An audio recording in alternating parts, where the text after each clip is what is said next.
उसके लिए ये करना पड़ा। उन्होंने कहा कि साहब तुम्हारी निकाह टूट गई पहली बार, क्योंकि तुम इस्लाम धर्म में नहीं गए। तो जब क्योंकि एक इस्लाम में है, एक गैर इस्लाम में है, तो निकाह टूट जाता है। तो उन्होंने कहा तुमको निकाह करनी पड़ेगी वापस, और तुमको कलमे पढ़ने पड़ेंगे। नहीं, अब ये तो देखिए ऐसा है कि अगर राम मंदिर हिंदुस्तान में नहीं बनेगा तो कहाँ बनेगा? एक बात सोचिए। अयोध्या में राम लल्ला की प्राण प्रतिष्ठा 22 जनवरी को होगी और उसके लिए कार सेवकों को निमंत्रण दिया गया है, लेकिन एक कार सेवक मुस्लिम समाज से आते, उनको निमंत्रण तो नहीं मिला, लेकिन वो दास्तां बयां करेंगे अपनी। गुल मोहम्मद मंसूरी उर्फ गुल्लू राम। ये गुल्लू राम नाम कैसे पड़ा, पहले तो आप ये बताइए। भाई 92 के अंदर जो कार सेवा करने गए, तो वहाँ जाकर के वहाँ जाने की वजह से गुल्लू राम करने लग गए लोग बाग। अब ये तो लोगों की मर्जी है, कुछ भी कहें, लेकिन गए तो इस हिसाब से भाई कम से कम देखा तो गए ना, क्या है क्या नहीं है, वहाँ क्या स्थिति है, मस्जिद है, मंदिर है, क्या है। पार्टी का आदेश था, हमारे अध्यक्ष थे रामदास जी अग्रवाल साहब, उन्होंने कहा यार तुम्हें भी जाना चाहिए। मैंने कोई बात नहीं, चाहते देखते क्या पोजीशन आती है। वहाँ गए, वहाँ देखा तो स्थिति ये हुई कि मस्जिद, वो तो मस्जिद क्या, वो निर्माण जो था तोड़ना चालू कर दिया लोगों ने। तो ये स्थिति ये हुई। टूटने के बाद जब हम देखा कि माहौल बिगड़ गया, हम कुछ लोग मतलब वहाँ से निकल आए। निकल के रास्ते में से ट्रेन में 2 दिन तो गए वहाँ अयोध्या में। 2 दिन के बाद में ट्रेन से रवाना होके आए, तो बड़ी मुश्किल हालात से, विकट हालात से निकल के आए। जानवरों के ट्रेन के डब्बे के अंदर पार्टी के सभी लोग उसमें आए, तो लोग बीच बीच के अंदर मारने को तैयार थे। अच्छा, जो तस्वीरें थी बाबरी मस्जिद के ऊपर, ढांचे के ऊपर जब चढ़े थे, जो तोड़ रहे थे उस टाइम का जो मंजर था, कौन आगे था, कौन लीड कर रहा था इसको, इसके पीछे की क्या हकीकत है? हमें ये महसूस हुआ है कि अपनी पार्टी के अलावा कुछ वो आरएसएस की ड्रेस पहने हुए कुछ लोग आगे खड़े हुए थे, 300 हो 400 हो, और वो बताते हैं कि साहब वो कोई वहां से आए थे अपने महाराष्ट्र से। महाराष्ट्र आए थे कि उन्होंने तो स्टार्ट किया, 1-2 आदमी चढ़े, उस समय चढ़े तो वो तो सब लग गए। तो जब भीड़ तंत्र होता है, भीड़ जब लग जाती है तो फिर कोई किसी के बस में नहीं होती वो। तो वो जब बाद में एक उसमें भूकंप आया था महाराष्ट्र में, तो उसी जगह वहीं के लोग थे ज़्यादा वो। अच्छा, ऐसा लोग कहते हैं उस समय के कि साहब वो लोग सब वहीं के थे कार्यकर्ता, लेकिन वो कार्यकर्ता बीजेपी के नहीं थे। आप मस्जिद के ऊपर चढ़े थे उस टाइम? नहीं, नहीं, मगर हमारा क्या काम है, किसका हिसाब है? तो फिर आपके खिलाफ क्यों फतवा जारी हुआ? फतवा तो ऐसा है ना, कुछ आदमी ये देखते हैं कि भाई इस आदमी की प्रसिद्धि क्यों हो गई है, क्यों एमएलए बन गए, क्यों आगे आ गए हैं। क्योंकि मैं अपने समाज का अध्यक्ष भी रहा हूँ राजस्थान का उस जमाने में, और फिर अभी तो मैं इंडिया ऑल इंडिया का अध्यक्ष रहा हूँ अभी क्योंकि अब तो समाज को वापस सेट किया है ना। तो कहने का मकसद ये है कि लोगों की जलन और भावना काफी ज्यादा थी। कोई आदमी जलते थे, वो जलने वाले अपना काम करते थे। जयपुर की जामा मस्जिद से फतवा जारी होता है, शराब समाज से पूरा बहिष्कार हो जाता है, हुक्का पानी बंद कर दिया जाता है। जी, फतवा हुआ था कैथून के एक मुफ्ती साहब के यहाँ से। लाने वाला भी दूसरा कोई नहीं, हमारे मिलने वाले ऐसे थे जो हमसे रंजिश रखते थे कि भाई इस आदमी की क्यों इतनी नाम की चर्चा होती है, क्या है। जाके वहाँ से फतवा ले आए। तो फतवा तो ऐसा मिलता है जो हम लिख के देंगे ना, उसके अनुसार ही फतवे का जवाब मिलता है। तो उन्होंने कहा भाई ऐसा आदमी जो मस्जिद तोड़ दे और मुसलमान हो तो उसके लिए क्या होना चाहिए। तो उन्होंने कह दिया भाई वो इस्लाम से खारिज है। गुल्लू राम को वापस गुल मोहम्मद मंसूरी बनने के लिए क्या करना पड़ा? उसके लिए ये करना पड़ा। उन्होंने कहा कि साहब तुम्हारी निकाह टूट गई पहली बात, क्योंकि तुम इस्लाम धर्म में नहीं गए। तो जब क्योंकि एक इस्लाम में है, एक गैर इस्लाम में है, तो निकाह टूट जाता है। तो उन्होंने कहा तुमको निकाह करनी पड़ेगी वापस, और तुमको कलमे पढ़ने पड़ेंगे।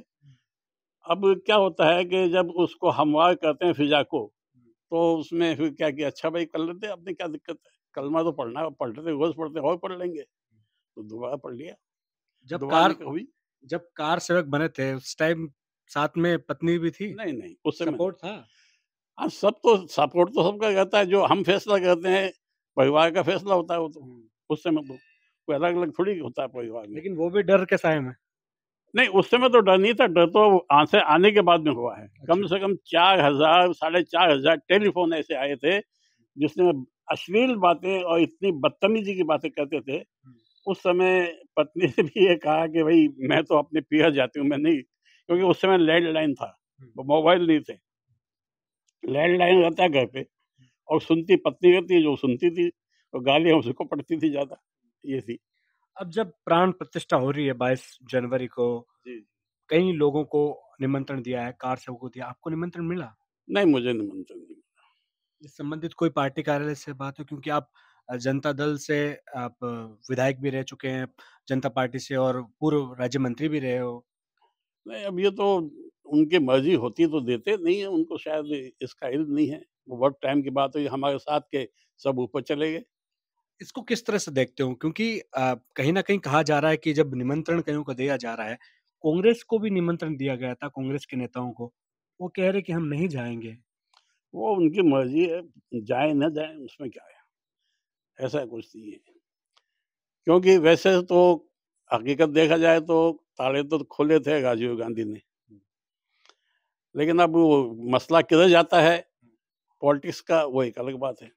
ये जो कार सेवकों का जो पूरा आंदोलन था राम मंदिर में, इसका शरद पवार से क्या कनेक्शन हुआ? ऐसा कहा जा रहा है कि उस समय इन्होंने कोई आदमियों को भेजा था कि कैसे भी करके मस्जिद को शहीद करनी है, ताकि बीजेपी जो ये कर गई है कबाड़ा, उसका नाम खत्म हो जाए। मतलब वो उसको साफ करना चाहते थे। रायता फैलाने का काम। हाँ, वो इसलिए ये कांग्रेस की प्लानिंग थी ये उस समय की। और जहाँ के वो लोग आए थे, वो मैं जहाँ भूकंप आया था, मैं नाम भूल रहा हूँ अभी, न हाँ? लातूर। वो लातूर के आदमी थे ज़्यादा उसमें, और उस समय भूकंप भी आया था। आप किस तरह से देख रहे हैं? क्योंकि पूरे देश भर में उत्साह है, रामलला विराजमान हो रहे हैं फिर से। नहीं, अब ये तो देखिए ऐसा है कि अगर राम मंदिर हिंदुस्तान में नहीं बनेगा तो कहाँ बनेगा?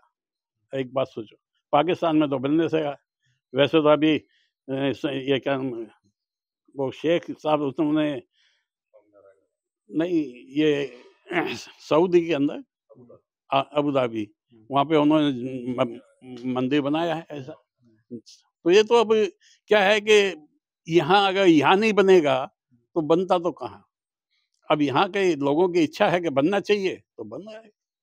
खुशी है आपको भी क्योंकि आप उस नहीं, मूवमेंट से खुशी बड़े क्या, जुड़े रहे। देखिए अब कहाँ बनेगा, जब फैसला मतलब आ गया सुप्रीम कोर्ट का और सबने उसको मान लिया है, तब वो तो कोई दिक्कत ही नहीं है। लेकिन बाकी और जो दूसरी जगह हर आदमी जो चल के और वो दे देता है अपना बयान पॉलिटिकली कि यहाँ भी है, यहाँ भी है। अभी एक यहाँ अजमेर के दिन का झोंपड़ा ढाई दिन के जो होमवर्क लिखा है, तो ये इस प्रकार के ये करते हैं ना, तो ये थोड़ा गलत है। हाँ, क्योंकि राम मेरे ख्याल से रामचरण बोहरा है जो जयपुर शहर से सांसद है। उन्होंने कहा कि 2.5 दिन का झोंपड़ा जहाँ बना है उसके नीचे संस्कृत विश्वविद्यालय था। हाँ, वो मौजूद होंगे उस ज़माने में। संस्कृत संस्कृत विद्यालय था उस ज़माने में, ये एमपी साहब मौजूद होंगे शायद। ये इस प्रकार की मतलब देते हैं, क्यों देते हैं मुझे समझ नहीं आता है ये। भाई ठीक है, आप मतलब वो तो आप सब जानते हैं कि भाई क्या वजह है, क्या नहीं है।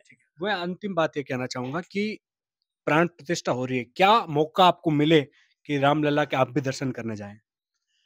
ये तो देखो, मालिक ने अगर हमारा रिस्क और दाना-पानी अगर वहाँ उतारा है, तो हम जाएँगे, और नहीं उतारा तो कहाँ से जाएँगे? बहुत-बहुत शुक्रिया। ये थे गुल मोहम्मद अंसारी साहब, मंसूरी साहब, जिनको एक समय गुल्लू राम से भी नाम से जाना जाता था क्योंकि समाज से फतवा जारी हुआ, फिर वापस समाज में इनको लौटाया गया। अब जब रामलला की प्राण प्रतिष्ठा हो रही है, कार सेवकों को याद किया जा रहा है, निमंत्रण दिया जा रहा है, लेकिन इनके मन में कसक है, इनको निमंत्रण नहीं मिला। ये कह रहे हैं कि यदि अल्लाह ने मौका दिया, दर्शन करने ज़रूर जाएँगे। कैमरा सहयोगी मनोज के साथ विशाल शर्मा, जयपुर।